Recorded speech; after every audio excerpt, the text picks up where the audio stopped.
Armin was a young boy who once visited a traveling circus with his father.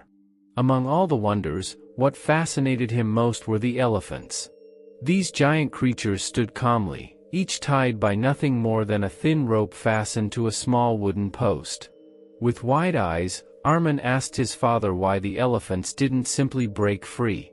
His father took him to the trainer, who explained that when the elephants were very young, the same rope was strong enough to hold them. As they grew older, they never questioned it. They believed the rope still had power over them, so they never tried to escape. The words sank deep into Armin's heart. Years later, he found himself living like those elephants. A failure in school made him stop trying. A single rejection at a job interview convinced him never to apply again. He believed he was trapped by invisible ropes of fear and doubt. One day, sitting by a river, he noticed a butterfly struggling to emerge from its cocoon. It fought, paused, and fought again until at last it broke free and soared into the sky. Watching this, Armin's eyes filled with tears. If the butterfly never gave up, why should he? That night, he looked at his reflection and whispered, "The rope in my life is only in my mind." From then on, he began to try again with courage and belief, and slowly his life transformed. Like Armin, many of us are held back by ropes that exist only in our imagination. The truth is, we are far stronger than we think, and sometimes all it takes is one act of courage to break free. In a quiet village, there lived two childhood friends, Arav and Rohan. They grew up playing together, studying together, and even dreaming together. But as they grew older, their lives began to look very different. Rohan became a brilliant student, winning awards in school, while Arav was an average learner who preferred drawing and crafting things with his hands. Slowly, Arav began to compare himself with Rohan. Every time Rohan topped an exam, Arav felt smaller. Every time Rohan was praised, Arav heard an unspoken sentence in his mind, "You are not enough." Years passed, and after graduation, Rohan moved to the city for a high-paying corporate job. Arav stayed in the village running a small shop where he repaired furniture and made beautiful wooden art pieces. But deep inside, Arav always thought, if only I were like Rohan, my life would be better. One summer, Rohan returned to the village for a short vacation. Seeing his friend, Arav tried to hide his insecurity, but it was clear in his eyes. That evening, sitting by the riverbank, Arav finally spoke, "Rohan, I feel like I have wasted my life. Look at you. You are successful, rich, respected, and here I am just repairing chairs and tables. I feel like I am nothing compared to you." Rohan looked at Arav for a long time before speaking. Our lives are not a race on the same track. They are completely different journeys. If you keep looking at my lane, you will trip in your own. Do you know the funny thing? In the city with all my money, sometimes I wish I had your peaceful life here. Those words hit Arav's heart like lightning. He realized he had been measuring his worth with someone else's ruler. From that day on, Arav stopped comparing himself to anyone. He poured his heart into his craft, learned new designs, and soon people from cities began ordering his furniture. His small shop became a well-known brand. Years later, Arav stood in front of a group of young students giving a talk. He said, "Never compare your life to someone else's. A mango tree will never grow roses, but that does not mean the mango is less valuable. The sun and the moon shine at different times, yet both are needed. Focus on becoming the best version of yourself, not a copy of someone else. Remember this, comparison is the thief of joy. The only person you should try to be better than is the person you were yesterday." In a small town lived a young man named Aditya. He was not a bad student, just average, but he had one habit that slowly poisoned every opportunity he ever had: he kept postponing everything. Whenever his parents told him to study, he would smile and say, "There is plenty of time. I will start tomorrow." And like that, one tomorrow turned into hundreds. 3 entire years passed, and so did his chances. When the results came, Aditya had failed badly. His parents sat him down and said something simple yet powerful: learn to value time, son. Time lost never returns. But Aditya did not change. He moved to the city for further studies, but his habits came along with him. His days became a blur of scrolling through reels, laughing with friends, wasting precious hours. Study plans turned into procrastination, dreams turned into distractions. One day in that city, Aditya heard about a wise old man people called Gan Baba. They said he lived under a tree, spoke little, but saw life deeply. Frustrated and desperate, Aditya decided to visit him. When he reached, the old man was sitting cross-legged under a large banyan tree, eyes closed, lost in deep meditation. Aditya folded his hands and waited. After a few moments, the old man slowly opened his eyes. Aditya spoke, "Baba, I'm always left behind. My friends move ahead. I keep failing. I feel like I have already lost. Please help me." Gan Baba looked into his eyes and smiled kindly. "Your problem is not lack of intelligence. Your problem is that you do not understand the value of time," he said. "Let me tell you a story. A long time ago, there lived a just and generous king. One day, while walking through the forest, he met a poor man. The man was tired, his clothes torn, his eyes filled with hopelessness. The king asked, "Why don't you try to change your life?" The man replied, "I tried, but nothing ever works. I guess I'm just unlucky." The king smiled and said, "Today is your lucky day. I give you one chance. Come to my palace before sunset. Whatever gold you can carry out with your own hands, it will be yours." The poor man was stunned. Excited, he ran home to tell his wife. She said, "Hurry, don't waste time." But the man said, "Let me eat first. I'm hungry." He sat down, ate slowly, then felt sleepy. "I'll rest for just a little while," he thought, and he fell asleep. 2 hours passed. He woke up panicked and rushed toward the palace, but the sun was scorching. He stopped under a tree to rest again and fell asleep once more. When he woke up again, the sun was about to set. He ran with all his strength, but by the time he reached the palace, the gates were closed. He had missed his one chance, not because of bad luck, but because of bad habits. Gan Baba paused, then looked at Aditya with calm wise eyes and said, "Son, this story is your life. You are not lacking in talent. You are lacking in urgency. If you don't value time, regret is all you'll ever have." Those words hit Aditya like a thunderbolt. He fell silent, tears welled up in his eyes, and he bent down to touch Baba's feet. That day, something changed. Aditya returned home and made a promise to himself: no more wasting time. He deleted all his social media apps, stopped hanging out aimlessly, built a daily schedule, woke up at 5 a.m., studied for 5 hours, revised at night, and made books his new best friends. In just a few months, everything changed. The same boy who always came last was now standing first.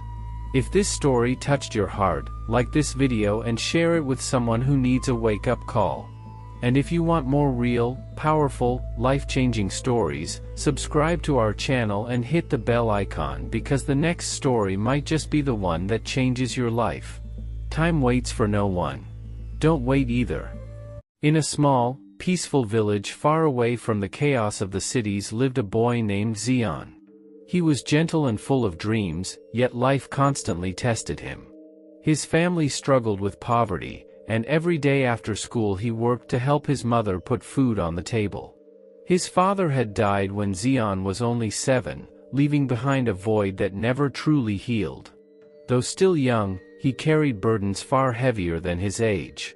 People around him often mocked his dreams, saying they were only for the wealthy. "Stop dreaming and accept your fate," they told him. Their words pierced his heart, but Zion never let anyone see his pain. He would smile quietly and walk away, keeping his sorrow hidden deep inside. Zion found comfort in books about lions. To him, lions were more than animals, they were symbols of courage and strength. He imagined himself as a lion, roaring against the hardships of life, but in reality he felt trapped, like a lion locked in a cage, unable to roar, unable to fight, unable to be free.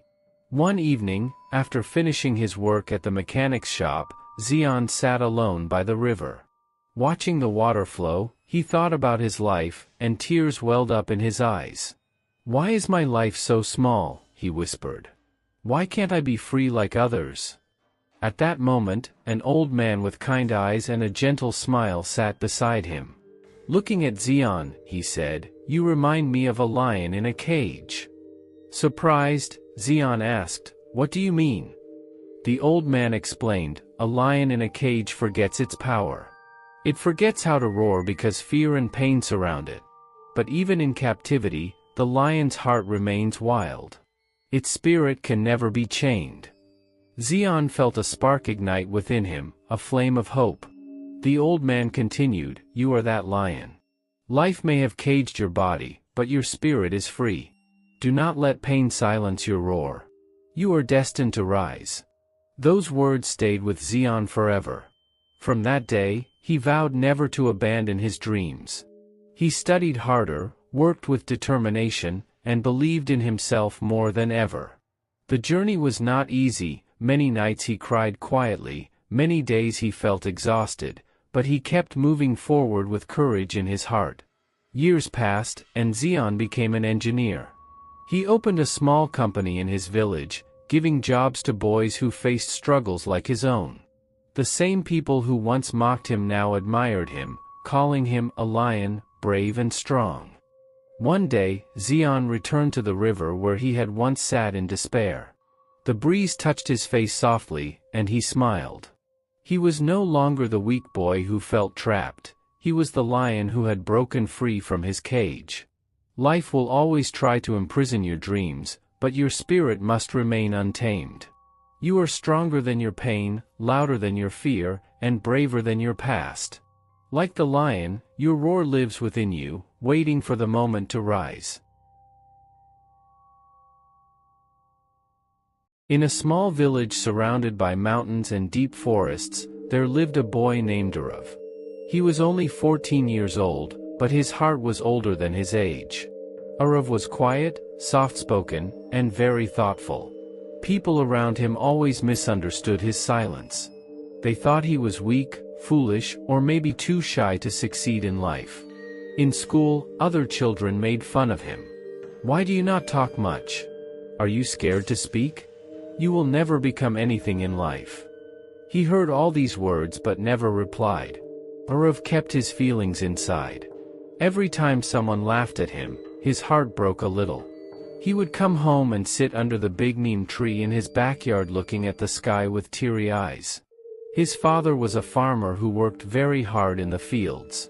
He always told Arav, "Son, silence is not weakness. Silence is your strength." In the noise of the world, people forget to listen. But those who stay silent learn to listen. And listening is the first step to wisdom. Arav did not fully understand his father's words, but he trusted them. One day, a big speech competition was announced in Arav's school. The winner would receive a scholarship to study in a city school with better teachers and big opportunities. Arav wanted to take part, but when he told his classmates, they laughed. "You? A speech competition? You cannot even speak properly." He felt broken again, but this time something inside him said try. He went back home and sat under the neem tree again thinking. He closed his eyes and imagined himself on the stage.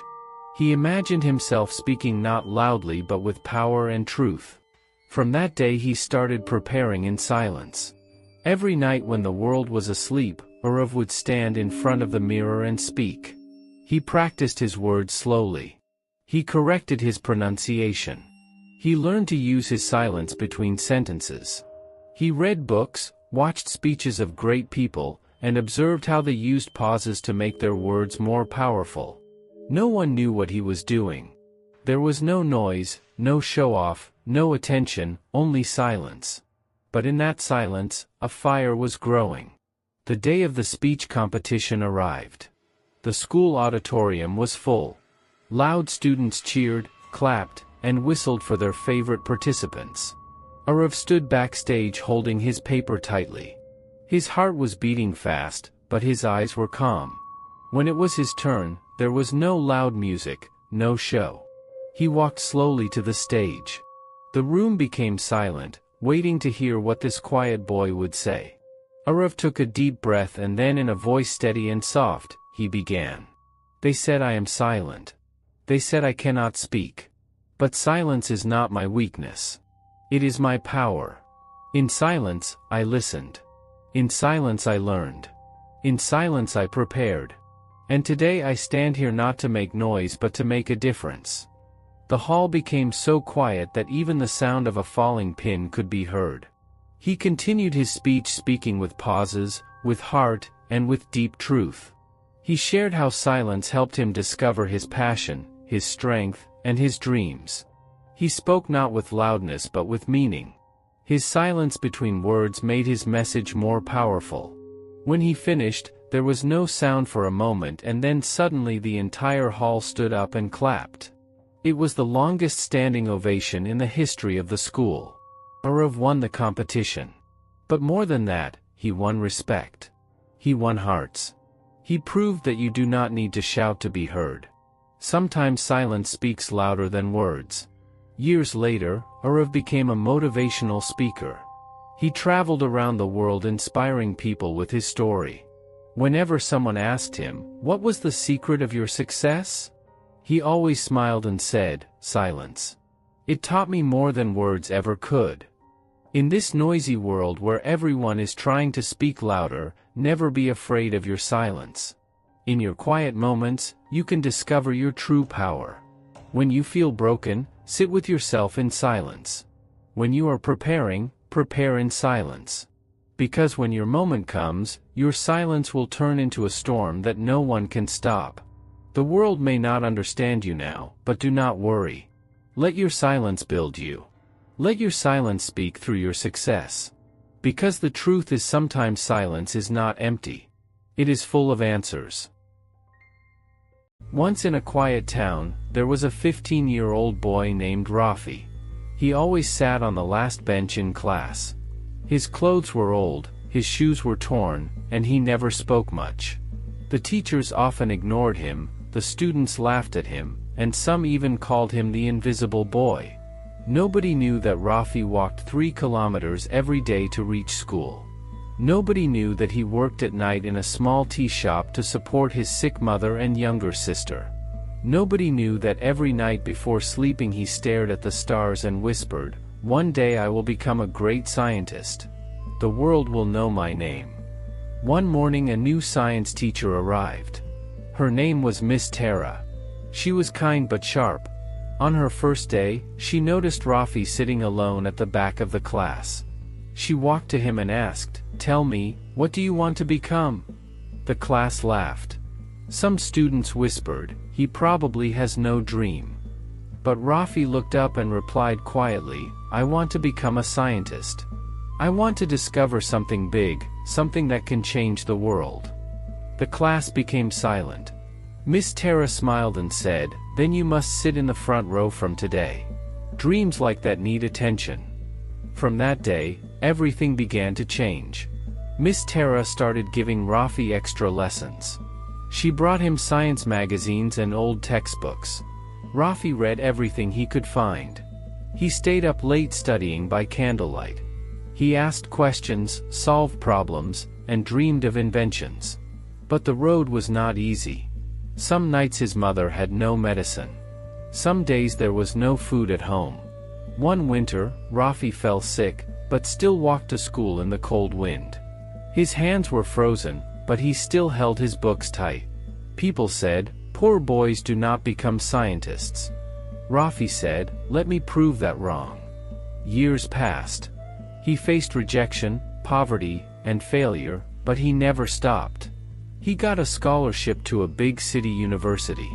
He lived in a small hostel room, often sleeping hungry. But in the lab, he was alive. He worked day and night doing experiments, building things, testing ideas. One day after years of effort he made a breakthrough, a small but powerful invention in clean energy. His work was published in global journals. Awards followed. Universities invited him. Newspapers called him the boy who never gave up. At a global science conference, Rafi stood on stage. People from all over the world clapped for him. Cameras flashed, but his voice was calm. He said, "I was once the boy on the last bench, the one who had nothing but a dream, the one who people laughed at, but I had a teacher who believed in me. And I believed in myself. That was enough." He looked at the audience and said with tears in his eyes, "Never let your background define your future. If you are poor, tired, or broken, still dream big. Even if no one claps for you now, keep working. One day the whole world will stand up for you." If this story touched your heart, please like, share, and subscribe to our channel for more inspiring stories. In a small village, there lived a boy named Ian. He was only 15 years old, but life had already taught him how painful it could be to grow up with empty hands and a heavy heart. His father worked as a carpenter, earning just enough to buy food for the day, while his mother stitched clothes for people in the neighborhood. They did not have a big house or new clothes, but Ian had one thing most people his age did not: a dream. He wanted to become an athlete, a runner who could represent his country. He used to watch races on an old television in the neighbor's house, eyes wide with hope and a heart full of fire. But dreams are not enough when your shoes have holes and your stomach is often half empty. Many people laughed at him, saying, "Look at this poor boy dreaming of the stars." Yet Ian did not stop dreaming. He did not reply to their laughs, he replied with silence and sweat. Every morning before the sun came up, Ian would run. He had no proper track, only dusty village roads. His shoes were old and torn, but his spirit was strong. He ran like the wind chased him. His body ached, but his heart whispered, "One day they will know your name." He fell many times, scratched his knees, but always got up. He was not running just to become a champion. He was running away from the poverty that had held his family down for years. One day, a coach from the city came to the village to attend a wedding. While walking early in the morning, he saw something unusual: a young boy running barefoot on the dusty road, sweat dripping, eyes burning with focus. The coach stopped and watched. There was something about the way Ian ran, not just speed but passion. The next morning, the coach waited again, and there he was, Ian running as if his life depended on it. After a few days, the coach approached him and asked, "Why do you run like this?" Ian looked at him, confused but calm, and replied, "Because I have no other choice. I want to change my life. I want to make my parents proud. I want to become someone who matters." The coach saw something in Ian that he had only seen in champions: discipline. Not just talent, but discipline. Ian trained every day without fail, without excuses. No holidays, no laziness, no giving up. The coach decided to take him under his wing. He arranged for Ian to train in the city, gave him a place to stay, and bought him new shoes. When Ian looked at the shoes, he cried. They were not just shoes to him, they were a symbol of hope.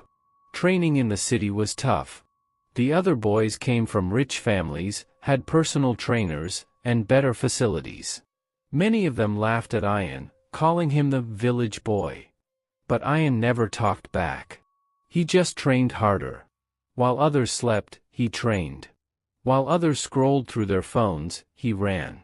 He remembered the nights his parents slept hungry and the times he studied under a streetlight. That pain became his fuel. 1 year later, Ian participated in his first national race. His name was not known, but when the race started, the crowd saw something magical. Ian did not just run, he flew. Every step was filled with years of struggle, every breath carried his parents' sacrifices, and every second pushed him closer to his dream. He won. Tears rolled down his face as the medal hung around his neck. The same people who had laughed now clapped. The same village that once ignored him now celebrated him.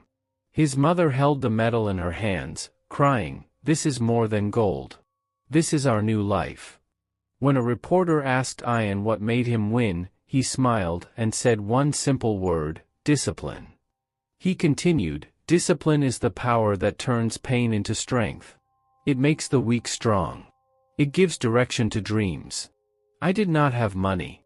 I did not have good clothes or food. But I had discipline, and that was enough to change my life. Ian's story became a light for many young boys and girls across the country. He went to schools and villages not to show off medals but to teach one lesson: do not wait for the right time, make time right through discipline. He often said, discipline is doing what you need to do even when you do not feel like doing it. Discipline is waking up early when sleep is sweet. It is saying no to comfort and yes to struggle. It is training when no one is watching. It is standing back up every time life throws you down. Today, Ian runs not only for medals but for every child who believes they are too poor, too small, too weak to dream. He tells them, do not let your background become your boundary. Let your discipline become your power. This is not just a story, it is a mirror. Look into it and ask yourself, do I have a dream?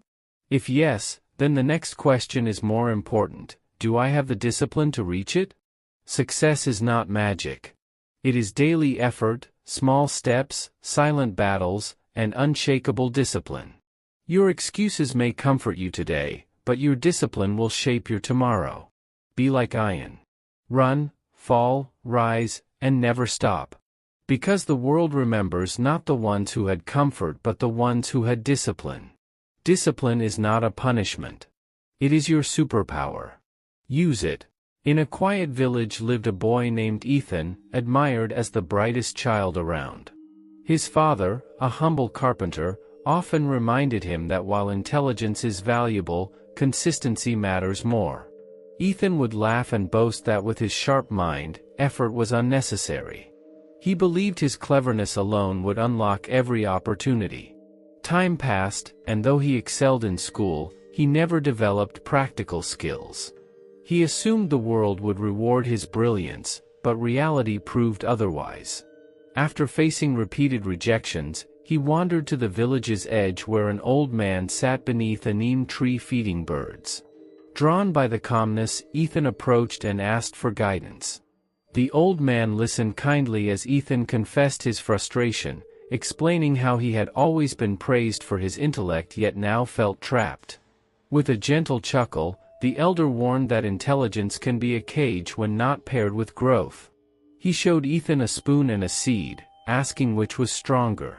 Ethan chose the spoon, but the old man explained that while the spoon remains unchanged, the seed grows into something greater. He compared Ethan's polished mind to the spoon, sharp but lifeless without being planted in the soil of effort, humility, and patience. The lesson struck Ethan deeply. The old man reminded him that intelligence is the engine, but discipline and consistency are the wheels that move life forward. For the first time, Ethan realized his pride and impatience had held him back. Determined to change, he began working with his father, learning carpentry with dedication. He stopped waiting for perfect opportunities, embraced mistakes, and grew through them. Each failure became a teacher more powerful than any book. The story reminds us that while intelligence is a gift, true success comes only through discipline, persistence, and hard work.